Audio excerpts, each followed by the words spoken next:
Hey guys, MoiDawg here, and today we're going to be going over everything you need to jump in and get started in Foxhole. In this video, we'll be going over the basics like picking your faction, getting used to the top-down camera and shooting mechanics, getting into your very first battle, and much more. With the persistent war aspect and very real consequences that your actions have on events in-game, Foxhole can be an extremely intimidating one with a lot of moving pieces. But as you'll soon find out, most of the people around you simply want to have fun. So after this video, you should be able to jump in and hold your own out on the battlefield. But before we get to that, I do want to give a big shout out to today's sponsor, Surfshark. Surfshark is a VPN that keeps you safe and your information private for any of your devices when connected to the internet. Not only are you able to securely do things like access your bank or shop online on public Wi-Fi due to their military-grade encryption, you're also able to quickly travel the world with a click of the button and change your IP address. Whether shopping around for the best deals or perhaps checking out other countries' Netflix libraries, with over 3,200 servers in 65 countries, Surfshark VPN has got you covered. Additionally, Surfshark is more than just a VPN and can even provide GPS spoofing on Android for apps that want to know your location, cookie pop-up blockers for those annoying websites on Chrome and Firefox, the ability to add on other security features like antivirus or search engine protection, and much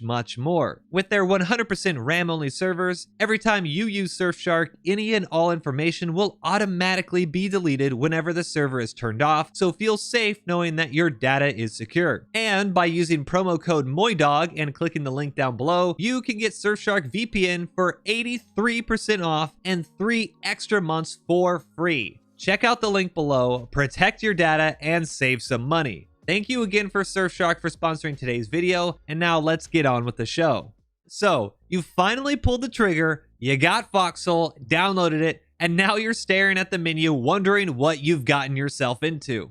First of all, welcome to the game and this amazing community, since it truly is a unique gaming experience you won't find anywhere else. If you're still not entirely sure what it's all about, Foxhole is a massive multiplayer online persistent war game, meaning that everything that happens in-game is completely dictated by the players, with fighting going on 24/7 until one faction beats the other. The two fictional factions you can choose to play as are the Colonials or the Wardens, and the land you're fighting in is called Siva. Despite some obvious references to real-world armies like the French or Americans, everything in Foxhole is completely fictional, and anybody implying that, for example, the Colonials are the Allies and the Wardens are the Axis circa World War II, are completely wrong. Siva has a rich, unique history and lore that is incredibly interesting to read up on, so if you're a nerd like me and you like that kind of stuff in video games, do check out the official Foxhole wiki for what we currently know about the game when it comes to backstory. Now, because of Foxhole's persistent nature, you will find people from all over the world fighting at any given moment, and although there may be fluctuations in population depending on peak hours in various countries, anyone and everyone can have a great time playing. The game itself is played on one large server, or shard, and each individual region on the map is divided into hexes. These hexes can hold over 100 players aside, making for thousands and thousands of players being able to play in the same exact war all across the map at once. This 24/7 fighting is done in what are called wars. That might be obvious, but every one of these wars are not built the same. Wars are dictated by the devs and have specific start dates, map conditions, industry layouts, and technology trees. For example, although historically Wardens are the northern faction and Colonials are the southern faction, some wars have had drastically different layouts such as East versus West, making fighting over the same towns or cities slightly different each time.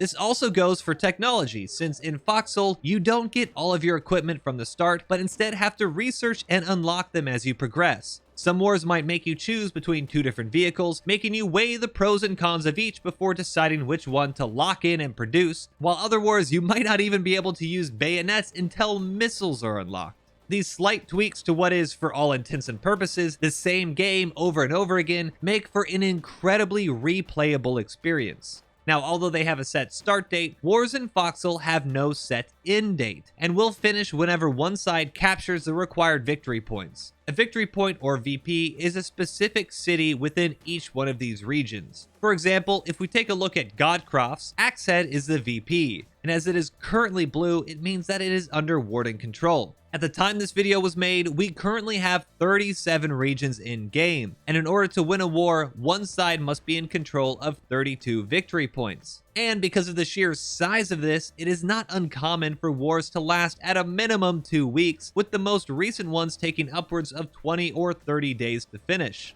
If you're not sure how many VPs you need to win or where you currently stand on it, do press M on your map and you'll be able to see a current live VP count on the top left of your screen. Once wars conclude, the game goes into what is called a resistance mode, where the map restarts and most of the game's community takes it easy and rests up for the next big war. It is common to find many areas abandoned, colonials and wardens working together to take part in cross-faction fight clubs, and only 1 or 2 actual front lines where people are fighting for territory. Come the next war, both sides will drop the friendly attitude and we'll be back to slugging it out over Siva. This is also a good time to mention that if you do want to keep up with the war, there's a great website called foxholestats.com, which shows the VP counts, map control, and current casualty rates so you can see which fronts are active. It's an awesome way to be involved when you're away, and another reason why this game is so addicting. You can even look at past wars and see how the maps were laid out, and you can even watch the play-by-play, so you can see how regions were won and lost throughout the course of the entire war. When you first start the game, you'll be presented with this loading screen. Click once and you'll see the main menu. At the top right of the screen, you'll see this box. And although Foxhole is essentially one big server, as we mentioned earlier, there are technically multiple versions or shards of the war from time to time. Live 1 or Shard 1 is the main shard to play on, and as of now, Live 2 or Shard 2 is not open, while the dev branch is accessible every once in a while when the devs ask players to playtest certain updates before they get patched into the game. To keep it simple, I would always recommend players to go to Live 1 for their first time in game.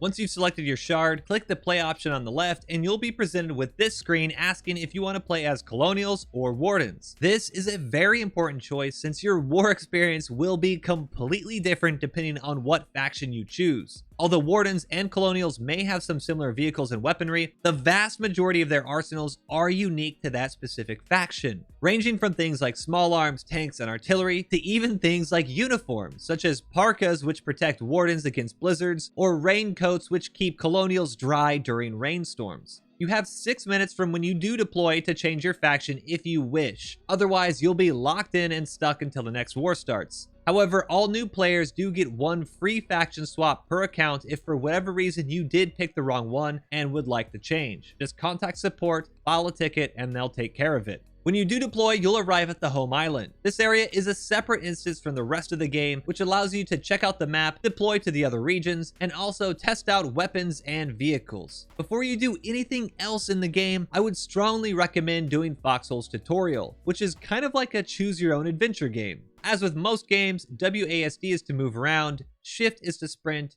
and your direction and camera are both controlled with your mouse. Right-clicking will aim for your character, and as you move further away, you can see that your camera angle drastically changes, allowing you a much better field of view. Left-click will allow you to use a weapon or punch if you're unarmed, and middle mouse button will rotate the camera without changing your character's physical direction. Open your map with M, look for the area designated as basic training, and head up to it to start. All the signs, read them with E, and do as much or as little as you want. At the very least, I would at least try the firing range so that you become familiar with the shooting mechanics in game. When you get to the range, you'll notice a weapon stability indicator pop up on the left side of your screen. In Foxhole, weapon accuracy is dependent on movement and rate of fire, and admittingly, it can be very difficult to get used to. Press tab to open your inventory and you'll notice a hammer, pistol, and ammo. Your primary weapon slot will hold things like rifles, anti-tank launchers, and tools. The secondary slot will hold sidearms like pistols and binoculars, and your third slot will hold equipment like grenades and bandages. Run up to one of the boxes, select a weapon on the left and ammo on your right. Equip it by clicking the item and it will automatically go into the correct slot. Press tab again to close your inventory, 1 to select the weapon, and R to reload it.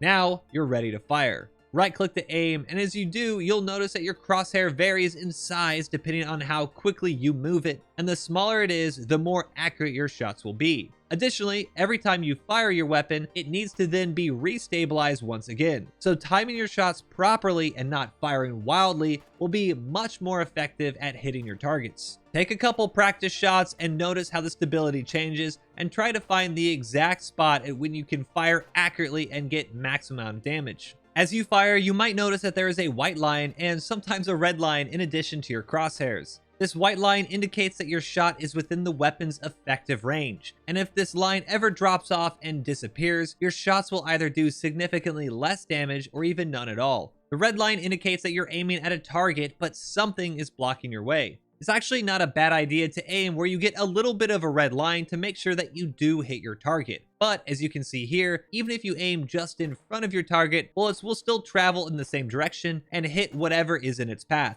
I'm not gonna lie, even after 1,000 hours of playtime, I still get into situations where I feel like I get absolutely schooled when going face to face in infantry combat. So don't feel bad if you do end up getting killed quite a bit when you first start out. There are quite a few other areas of the tutorial island, like the Logi area where you can mine your own material, refine it, and then either pop some stuff in the factory or hammer your own equipment. But I think it's really just better to jump straight in from here to the front in order to get a real feel for how the game plays. Press M and look for the deploy areas indicated by the cross swords here, and press E once you're there to bring up the map. Here you can see all of the available deployment points in game. The larger the diamond, the more activity that location has, and the more it blinks, the more it needs reinforcements. Mouse over the zones and you can see additional information including the current friendly troop levels, and zoom in with scroll wheel to see a more detailed map itself. As a new player, I would strongly encourage you to first find an area of the map that is contested, meaning that there's a blue warden area and a green colonial area right next to each other, making it an active front. Like here in Fisherman's Row, where Ocean Watch is right next to Idolo. Click to deploy, and as we do, we can see we've arrived at a relic base. This is now our main spawn point if we die. Press E to use the relic base and you'll be able to access the items inside of it. For a new player, I'd recommend grabbing a rifle and 2 sets of ammo. Despite what the image looks like, the actual ammo amount is dependent on the rifle itself. So, for example, if you were to use the Sampo here, it can hold 12 rounds of 7.62 in one magazine, whereas the Blake Row can hold 15. Grab 2 of them and a bandage in case you get shot, and you're generally good to go. If you did grab something you didn't mean to, simply click it in your inventory and it will transfer it to the base's inventory. Just remember that no matter the item, you will always use them the same way. So just as your first item slot rifle can be accessed by pressing 1 and left clicking to shoot, your third item slot bandage can also be accessed by pressing 3 and left clicking to stop your bleeding. Additionally, the more you carry, the heavier you are. You can see your encumbrance at the top right of your inventory, and the higher that number goes, the slower you will walk, and the quicker you will run out of stamina. If you do reach 100% or higher encumbrance, you will move incredibly slow, and if you do end up sprinting while overweight and use all of your stamina, you will topple over and be incapacitated for a few seconds, catching your breath while your character recovers. As a newer player, speed is your friend, so stick with the basics and stay mobile. As you run out, you'll notice it can get chaotic pretty quickly. Just enjoy it, get into firefights, and don't even worry if you get killed. Every time you spawn in, you'll use up an item called soldier supplies, or shirts, which is obviously important since if you run out, you'll no longer be able to spawn at that base and defend it. You can see how many shirts you have in either the inventory of the base or when you go to click respawn. So although you should be aware of how many you have at any one time, don't be afraid as a new player to run around and get killed. One important thing to note is that you do not need to have shirts in your inventory when you spawn. It's a common misconception that players think they need to actually have one shirt on them in order to be able to respawn at a base, but you do not. These shirts are just for the base inventory themselves. Don't touch them and keep them in the bases at all times. Additionally, if you were wondering, everything that is in the bases are not only made by players, but delivered by players as well. If you took some time at the home island to try out the refinery and factory process, you'll know that it takes quite a while to make all this material. So because of this, it's important not to just grab as much as possible every time you spawn in, since oftentimes you will be killed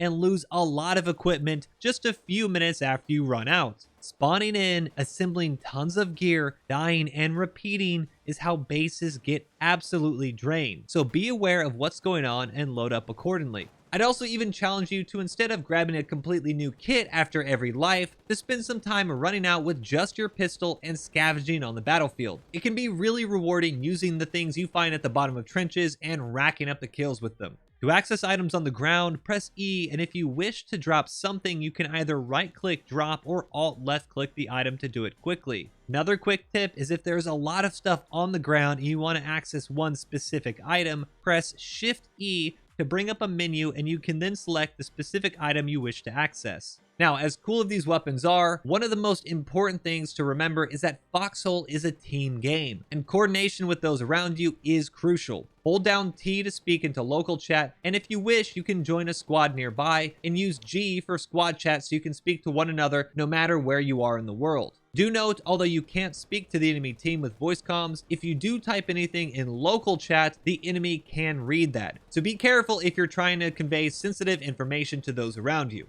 In saying that, text chat is also an incredibly important tool in Foxhole, and do keep an eye out on region and world chat for more important updates on troop movements and enemy operations. You might also notice yellow chat for logistics and red chat for intelligence. A good rule of thumb for chat is that world chat is just general chatter. Region chat is specific to the hex you're in. Intel chat is for emergencies that people outside of your region might need to know about, like enemy flanks or surprise attacks. And logistics is for supplies. As you continue your frontline adventures, you'll most likely run into towns and bunker bases, other spawn points that may be closer to the front as it advances, or you get pushed back. If you wish to update your spawn point, click the flashing orange button here on the bottom left of your base menu. You'll also notice that there's a flowchart on the right side of these bases. This is the current upgrade process, and although this menu here could have a completely separate video dedicated to it on its own, just know that it is incredibly important for you to vote at every base that is upgrading. Some bases might have multiple options, and every person who does set their spawn there gets a vote on what to actually upgrade itself. By clicking on an option, you are telling the base which tech tree to prioritize, and the one with the most votes gets picked first. For frontline bases,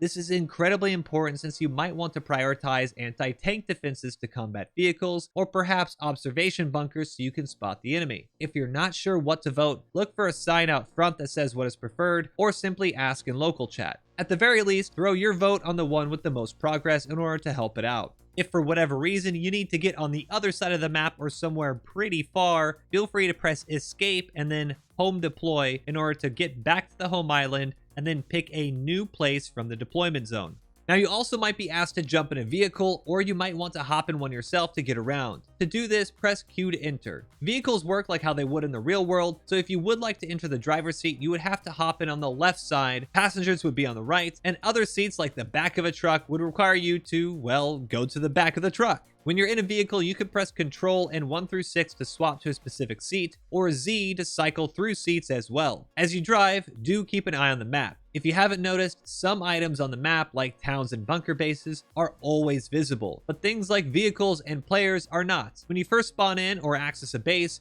you'll see a notification saying that map intelligence was updated on the top left of your screen. Looking at our map here, we can see that there's a large group of enemies over at the relic base that we were at earlier, but also some sort of vehicle was in the water just west. Unfortunately, this is just a snapshot of the intelligence, and if we wait a minute and update the intel again, we can see that the vehicle in the water has now completely vanished. In order to see map updates in real time and not go to a base every time to update our map, we must equip a radio. A word of caution, however, is that I wouldn't recommend bringing a radio with you very often for frontline combat. If you're traveling large distances or directing troops, it is incredibly important, but if you're getting into frontline skirmishes, it's really not worth equipping it only to die and waste it a minute later. Now, there's a lot to do in Foxhole, and although this is just scratching the surface, it should help you get to a position to experience some frontline combat and get a good feel for what Foxhole is all about. But before we wrap up, I do have a few final tips for you as well. First, don't be afraid to die. Foxhole is not a one life event. There is no KD, and there will be times where you spawn into a base only to get instantly obliterated by artillery, stabbed by a bayonet, or suffocated by gas grenades. It's the nature of the game, and more often than not, those who are aggressive will win firefights compared to those who are stationary hiding behind cover. Be mobile,